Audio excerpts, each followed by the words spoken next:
Hello everyone, welcome to back my channel Gayatri Sharma. और कैसे हैं आप सब लोग।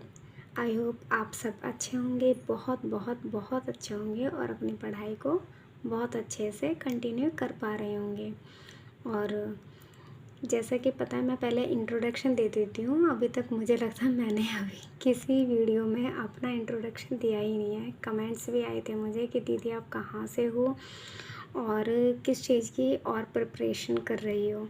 तो मैं बता दूं कि मैं यूपी से हूं और मैंने बस ये आपको पता ही है यूपी के वैकेंसी का क्या हाल है। इतना बुरा हाल है कि मैं इनडायरेक्टली कहना चाह रही हूँ कि आपको पता ही है हमारे मुख्यमंत्री जी के बारे में। कोई टीचिंग के लिए तो कोई वैकेंसी आई नहीं है और ख़ास तौर पे डीएलएड वालों के लिए पीआरटी के लेवल की कोई वैकेंसी नहीं आई। तो देखो, हमें तो हाथ पैर मारने ही पड़ेंगे, कहीं ना कहीं अलग अलग एग्ज़ाम्स के लिए भी प्रिपरेशन करनी पड़ेगी। और ये AWES पीआरटी के लिए आ रखी थी, तो मैंने इसका एग्ज़ाम दिया है, इसका फॉर्म सबमिट किया था। और ये भी कोई मतलब ऐसी परमानेंटली जॉब नहीं है, लेकिन हाँ भाई, कोई गवर्नमेंट जॉब नहीं आ रही तो उससे तो अच्छा है AWES पीआरटी का ही हम एग्ज़ाम दे दें। और ये आर्मी पब्लिक स्कूल का होता है, इसे आर्मी वाले ही कंडक्ट कराते हैं। तो ये मेरा पेपर हुआ 21 सितंबर को हुआ था। देखो, ये पीआरटी, टीजीटी और पीजीटी वालों का हुआ था। और एग्ज़ाम काफ़ी मतलब अच्छा भी आया था, इजी टू मॉडरेट हम इसको बोल सकते हैं।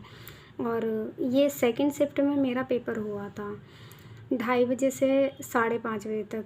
और ये 3 घंटे का पेपर होता है। इसमें 200 क्वेश्चन आए थे और इसमें नेगेटिव मार्किंग भी है 1/4 की। 3 सेक्शन में इसको डिवाइड किया हुआ था क्वेश्चन पेपर को। और जीके थे, उसमें जीके के 10 क्वेश्चन थे, करंट अफेयर से रिलेटेड थे क्वेश्चन। करंट अफेयर के 1-2 क्वेश्चन तो बिल्कुल ऐसे थे जो मतलब मुझे अच्छे से प्रॉपरली उनका आंसर पता था। एक जो अभी ये ब्रिज नहीं बना है वहाँ पे चेनाब नदी के ऊपर, तो उसमें पूछा था कि नरेंद्र मोदी के द्वारा मतलब उसका वो करवाया गया था और वो किस नदी पर बना हुआ है, तो उससे रिलेटेड था क्वेश्चन। चेनाब नदी पर था, मैंने वो प्रॉपरली लगा दिया। और मतलब 1-2 क्वेश्चन इसी तरीके से थे जो मुझे करंट के आते थे, और जो नहीं आते थे तो मैंने ज़्यादा रिस्क तो लिया नहीं। इसमें 10 में से मैंने 80 अटैम्प्ट कर पाई थी। और फिर बी सेक्शन था पेडागोजी का, उसमें RTE, सॉरी मैंने इसमें REE लिख रखा है, ये RTE है। तो ये RTE 2009, इसमें इससे क्वेश्चन आए थे। प्री ऑप्शनल स्टेज से आए थे। उसमें प्याजे की जो 4 स्टेज होती हैं, 4th स्टेज, उनसे क्वेश्चन आए थे। और ये मेरा मतलब मैं पक्का श्योर थी, मैं अच्छे से पढ़ के इसको गई थी। प्याजे की 4th स्टेज थी, उसमें से प्री ऑप्शनल स्टेज आई थी 2 से 7 साल वाली। तो उसमें आई थिंक प्रतीकात्मक सिंबॉलिक एज, मतलब किस एज में आ जाता है प्रतीकात्मक, ऐसे ही करके कुछ था जो मुझे मतलब याद आ रहा है, उतना मैं बता रही हूँ आपको, क्योंकि सारी चीज़ें तो एकदम से आती नहीं है। 200 क्वेश्चन से जो जो मुझे थोड़ा सा इसका आ रहा है, मैं बस वो आपके साथ शेयर कर रही हूँ। और फिर टीचिंग मेथड्स भी आए थे। फाउंडेशनल स्टेज जो आज मतलब NEP 2020 के तहत आई है कि 5+3+3+4 के रिगार्डिंग, तो उसमें फाउंडेशनल स्टेज के बारे में पूछा गया था। वो मेरा बिल्कुल सही गया था, मैं श्योर थी उसमें। और फिर जो सब्जेक्टिव सेक्शन C था, वो तो NCERT बेस्ड था पूरा का पूरा। मतलब जिन्होंने आज से 2 महीने से या 1 महीने से भी प्रिपरेशन कर रखे होंगे ना, NCERT की बुक तो बिल्कुल मतलब ऐसी हैं कि इम्पोर्टेंट ही इम्पोर्टेंट सारे क्वेश्चन NCERT बेस आए हुए थे। हिंदी के पैसेज थे, उसमें पर्यायवाची संज्ञा, उपसर्ग थे।